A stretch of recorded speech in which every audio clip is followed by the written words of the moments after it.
Jika Yogyakarta terkenal dengan bakpia sebagai makanan khasnya, kota Cilegon juga nggak kalah loh dengan produk Gipang Ketan. Cemilan tradisional ini telah menjadi bagian dari budaya lokal.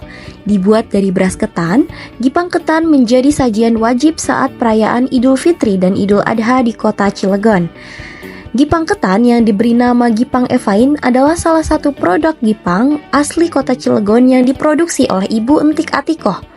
Gipang buatannya terkenal dengan rasa renyah, enak, dan mantap. Mari kita lihat bagaimana proses pembuatannya. Tahap pertama yaitu mencampurkan gula putih, air, dan asam secara bersamaan ke dalam wajan, lalu biarkan campuran tersebut mendidih dengan sempurna.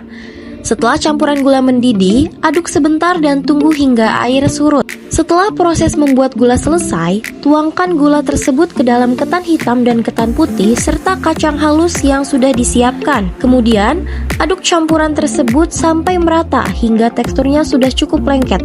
Pastikan semua bahan tersempur dengan sempurna. Ini kue tradisional, ya, kue khas dari turun-temurun. Dari nenek kan gitu, yang dari buyut karena di sini suka bikin sama ibu ya, sama orang tua, akhirnya terinspirasi untuk dilestarikan. Iya, di sini tuh variatif karena kemasannya. Proses berikutnya yaitu memasuki ketan hitam yang sudah tercampur dengan gula ke dalam cetakan. Lalu ratakan supaya merata dan menyatu. Dilanjut dengan ketan putih melalui proses yang sama yaitu menekan ketan supaya saling menyatu. Setelah dua ketan tersebut tercampur dan menyatu dengan rapi, selanjutnya tuangkan adonan kacang di atas ketan. Lakukan proses yang sama, oleskan kacang hingga merata, supaya lapisan tersebut menyatu dengan rapi hingga menutupi lapisan ketan. Adonan Gipang pun sudah jadi, lalu langkah terakhir taburkan wijen di atas lapisan Gipang yang sudah menyatu. Karyawannya nggak ini sih, gimana nggak? Bertiga, 4. 3-4 orang ya.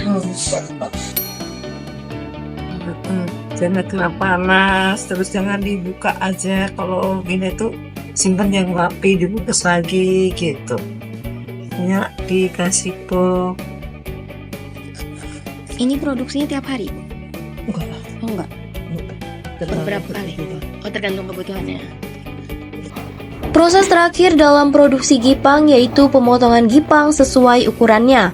Setelah dipotong dengan rapi, lalu Gipang dikemas ke berbagai macam ukuran toples yang tersedia. Selain kemasan toples, ada juga Gipang yang kemasannya di dalam box dan pouch yang menggunakan teknik berbeda. Dalam tekniknya, Gipang tersebut dimasukkan ke dalam plastik berukuran kecil lalu dilem menggunakan mesin perekat supaya kemasannya lebih inovatif. Selesai dikemas, dilanjut dengan proses pemasangan label, tanggal produksi, serta tanggal expired. Ada juga hiasan tambahan seperti tali rami dan kartu ucapan yang lengkap berisi pantun supaya terkesan lebih menarik dan modern. Tapi tetap di sininya melestarikan bahasa Jawa melalui Allah ridho dan berkahi gula sedanten. Ini ada pantunnya. Teman-teman tuh dihitung loh, upah produksi berapa, kebutuhan produksinya berapa, termasuk di kebutuhan lain-lainnya ya, termasuk blok dagangannya ya, itu gimana cara ininya nih biar tahan lama gitu tuh.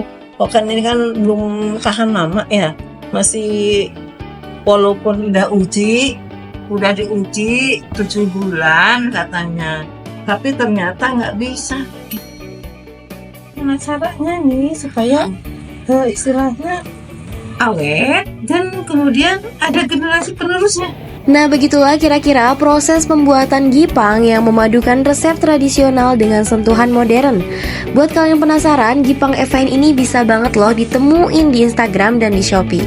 Apalagi kita mau memasuki momen bulan Ramadan, Gipang Evain bisa jadi pilihan hamper spesial buat kalian. Selain online, kalian juga bisa mampir ke bazar-bazar, mall pelayanan publik atau MPP, KPP, atau toko editor serba yang ada di kota Cilegon. Pengen cobain? Gampang, langsung aja cek Instagramnya di gipangevain.clg.